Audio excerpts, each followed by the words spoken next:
Daggerheart is the brand new cutting-edge TTRPG from Critical Role and Darrington Press that is specifically designed to help you and your friends tell exciting cinematic stories around your table. And I already know the big question on everybody's mind, so let's just get that out of the way right now. No, I definitely do not think Daggerheart will be replacing D&D, at least not for most people, and at least not yet.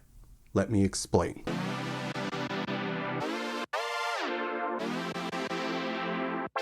Okay, look, I'm just gonna get this out of the way right now. The people at Darrington Press did reach out to me and they did send me a copy of Daggerheart. That was certainly really cool of them, but they didn't ask me to make this review and they didn't ask me to say anything specifically about Daggerheart at all, unless I wanted to. And here's the thing, I really like Daggerheart. I'm very much a narrative first type of GM, so this game doesn't just speak my language, it sings to me. In fact, just a few chapters into my first read through, I was already convinced that I would be converting my long-term D&D 5e campaign over to Daggerheart. But to be honest, by the time I finished my first play session just this past weekend, I wasn't so sure anymore. And as far as system complexity goes, make no mistake, Daggerheart is definitely not a rules-light game. I would say that there's a similar amount of stuff to wrap your mind around as there is in 5th edition D&D, but the mechanics of the game are much more focused on developing an interesting narrative and pushing that story forward than they are on creating complex character builds or defeating complex and challenging combat encounters. So let me explain what I mean. We all understand that in D&D, when you attempt to do something with an uncertain outcome, you roll a d20, add a modifier, and compare it to a target number set by your GM. If you roll under that number, then you don't do it. If you roll over that number, then you do it.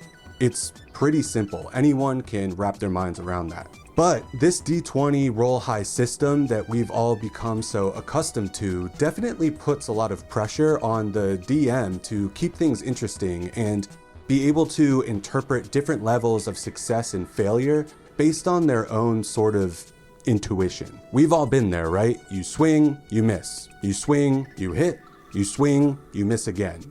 It can get pretty stale pretty quickly if you don't have a GM who's able to think on the fly and keep coming up with different exciting ways to describe your sword clanging off of a goblin shield. But Daggerheart gamifies this deeper level of nuance between success and failure and hard bakes it into the system itself. So in Daggerheart, when you want to do something with an uncertain outcome, rather than roll 1d20, you roll 2 d12s.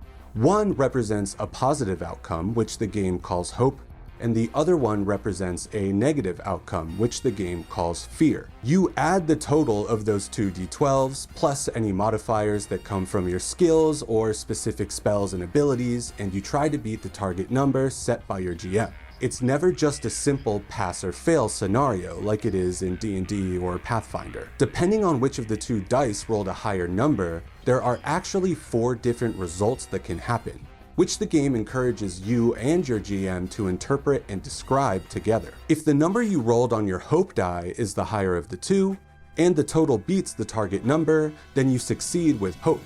This means you'll mark a hope point on your character sheet, which you can then save up and spend to do cool things like casting spells or pulling off other kinds of special moves. If the number you rolled on your hope die is the higher of the 2, but the total doesn't beat the target number, then you fail with hope. You don't succeed on whatever it is you were trying to do, but things don't go as badly as they could have, and you still get a hope point that you can cash in later. If the number you rolled on your fear die is the higher of the 2, and the total number you rolled beats the target number, then you succeed with fear. The GM gets a fear point, which they can save up and spend to control enemies and do other cool things that push the narrative forward. You still succeed in whatever you were trying to do, but the enemy gains the initiative, which Daggerheart calls the spotlight. So it lets your GM literally steal the spotlight. It's pretty cool. And finally, if the number you rolled on your fear die is the higher of the 2, but the total number you rolled doesn't beat the target number,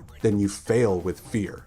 This is as close as you can get to a critical failure in Daggerheart. The worst possible outcome happens. You don't do the thing you wanted, things get worse, and the GM takes the spotlight. And so while there's technically no critical failure in Daggerheart, there is critical success. Yes, that is a crit 212. But you don't use a d20, at least not as a player in Daggerheart, so you can't roll a natural 20. But if you roll the same number on both your hope and fear dice, then it's an automatic success with hope. The situation should improve dramatically for the players, and the narrative should be pushed forward in their favor. And if you roll a critical success on an attack, you start off with the highest possible damage for that attack, and then you roll your damage dice on top of that, adding it all together to deal a massive blow to your enemies. I mentioned earlier that there's no traditional initiative system in Daggerheart. Instead, the game uses the term passing the spotlight to describe the process of taking turns in the game. It's kind of like having a talking stick in a group therapy session, except your friends are all talking in weird, funny voices and you're rolling dice and pretending to be robots and goat people. In Daggerheart, encounters are called scenes, and any scene, including combat, typically starts with one of the players taking an action and a movement if they choose, before passing the spotlight to another player or having the GM take over.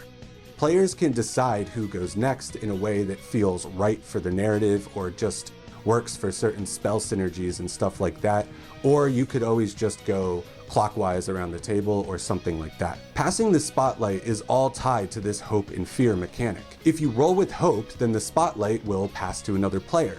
But if you roll with fear, the spotlight passes to the GM, who will then act for the enemies or other NPCs and push the scene forward that way. The GM can also spend a fear point to interrupt players in between their turns, seizing the spotlight back to throw a wrench in their plans, which, after playing a session, I can confirm is very satisfying and a whole lot of fun. So rather than a fixed turn order determined by a single die roll at the beginning of combat, Daggerheart creates this constantly shifting dynamic in combat and social encounters, and it's honestly a breath of fresh air after 10 years of rolling initiative in D&D. The dice may decide that the heroes are literally on a roll, allowing them to overwhelm their adversaries with a flurry of coordinated attacks. Or the dice could decide that the heroes just can't catch a break and are forced onto their heels by a torrent of attacks from the enemy. Or the dice could decide to create a tense, blow-for-blow, tit-for-tat encounter where neither side seems to be able to eke out that edge that they need, creating a really tense situation. I think this gameplay will really shine with the right playgroup, but some players, especially those who feel a lot more comfortable with a more structured gameplay experience, could struggle with the loosey-goosey nature of combat, especially when there's a lot on the line for their characters. And when it comes to taking damage, Daggerheart also tries to address hit points in a more interpretive manner, but this is where the game's systems may start to bog down the same cinematic moments that they want to enable. So, for example, let's say your character gets hit by Snot the Goblin. Your GM will then roll Snot's attack damage dice and add them all up. But rather than simply subtracting that total damage number from your total HP, instead, you need to compare that number to two other numbers that determine your damage thresholds. Stay with me here. If the number is under your first damage threshold, it's considered minor damage, and you mark 1 HP off of your character sheet. If the number is over your first damage threshold, but under your second damage threshold, then it's considered major damage, and you mark 2 HP off of your character sheet. If the number is over your second damage threshold, it's major damage, and you mark 3 HP on your character sheet. You can also use armor, spells, or other abilities to prevent this incoming damage from happening, but no matter what, if you hit 7 total HP, then your character goes down, forcing you to take a death action. Rather than simply falling unconscious and waiting for another player to boost you back up, death actions allow players to decide the fates of their characters in a way that best serves the story you're telling with your friends via 3 different options. Blaze of Glory allows you to take one final action, with your GM's blessing of course, that critically succeeds before you cross over into the Veil of Death. Avoiding death is likely going to be the most common option, allowing you to fall unconscious and pop back up after one of your party members clears at least one of your HP, or they successfully complete a long rest. Finally, there's my favorite option, which is called Risk It All. If you risk it all, you roll your 2d12, and if the hope die is higher, you stay standing and recover an amount of HP or stress equal to half of that number. If your fear die is higher, then you're dead. But if you roll a crit, your character not only stays up, but they also clear all HP and stress, getting back into the fight with a new sense of vigor. I can just see that being so much fun.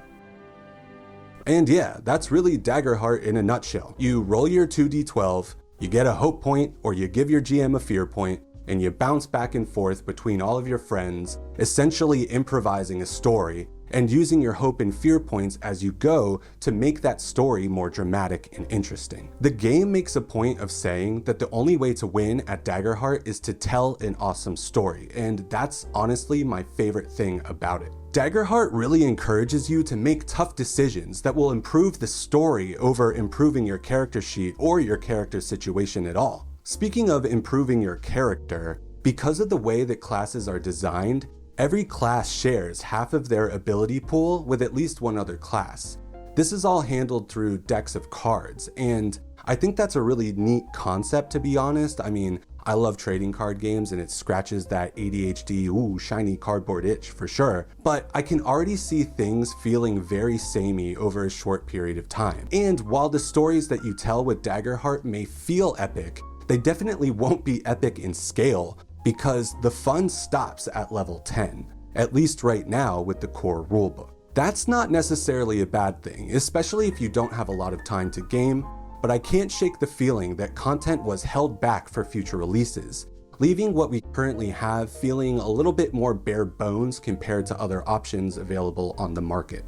But to be honest, those worries pale in comparison to the amount of fun I had playing Daggerheart. With a little more content to chew on, I could definitely see this game becoming my main go-to fantasy RPG going forward, for sure. Conversely, I don't think this game is going to be for everybody, and I definitely don't think it's going to be replacing D&D or Pathfinder for people who really enjoy that style of gameplay anytime soon. I'm also not sure that it really has to, right? Daggerheart will shine with groups who love telling stories, but still like playing a game too, not just doing some structured LARP thing. Daggerheart will really shine with groups who love telling stories above everything else, but still love feeling like they're playing a game too. It's really carved out its own little niche, and that's what excites me the most about it. I also think there's a lot of potential for third-party support further down the line, and I've already checked out Daggerheart's SRD, and it's really open and generous.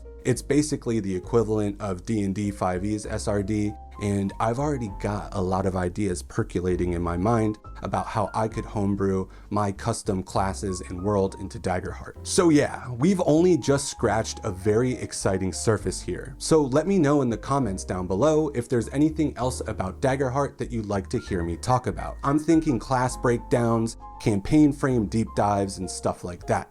There is seriously so much to talk about. So be sure to subscribe if you haven't already. Don't forget to be kind to yourself. And until next time, venture forth.